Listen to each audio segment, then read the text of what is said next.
Hi friends, ನಾನು last time ಬಾದುಷಾ ಮಾಡಿದ್ನಲ್ಲ, ಅವಾಗ ಒಬ್ರು ಫ್ರೆಂಡ್ಸು ಕೇಳಿದ್ರು ಬೇರೆ ಏನು ಸ್ವೀಟ್ಸ್ ಬರುತ್ತೆ ರೆಸಿಪಿನ ಅಪ್ಲೋಡ್ ಮಾಡಿ ಹಾಕಿ ಅಂತ.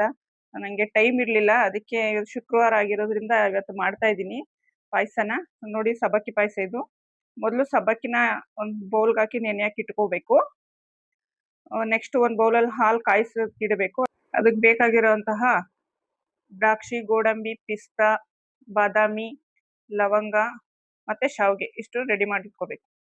ನೆಕ್ಸ್ಟ್ ನೆನೆ ಹಾಕಿರ್ತೀವಲ್ಲ ಆ ಸಬ್ಬಕ್ಕಿ, ಅದನ್ನ ನೋಡ್ಬೇಕು ಯಾವ ರೀತಿ ನೆನ್ತಿದೆ ಅಂತ.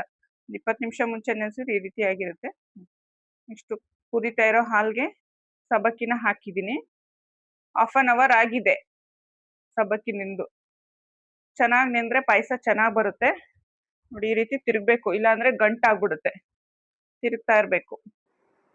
ನೆಕ್ಸ್ಟ್ ಒಂದು ಪಾನ್ಗೆ ತುಪ್ಪ ಹಾಕೊಂಡಿದ್ದೀನಿ. ಆ ತುಪ್ಪಕ್ಕೆ ನಾನು ಸ್ವಲ್ಪ ಶಾವಿಗೆ ಹುರಿತಿದ್ದೀನಿ.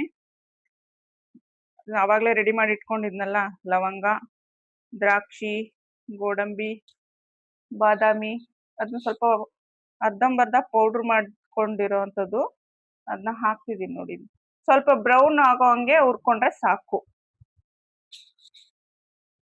ಖಾಲಿ ತುಪ್ಪಕ್ಕೆ ಹಾಕ್ಬಿಟ್ರೆ ಸೀದೋಗ್ಬಿಡುತ್ತೆ ಅಂತೇಳಿ ಈ ರೀತಿ ಹಾಕ್ಕೊಳ್ಳೋದು.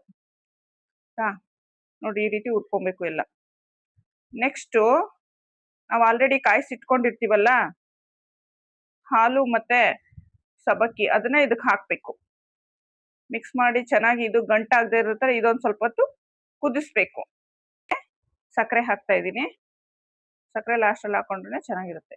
ಈ ರೀತಿ ಒಂದು 15 ಮಿನಿಟ್ಸ್ ಅಷ್ಟೇ, ಪಾಯಸ ರೆಡಿ. ಸೊ ಇದನ್ನ ದೇವ್ರ ನೈವೇದ್ಯಕ್ಕೆ ತಗೊಳ್ತಾ ಇದ್ದೀನಿ ಪೂಜೆಗೋಸ್ಕರ.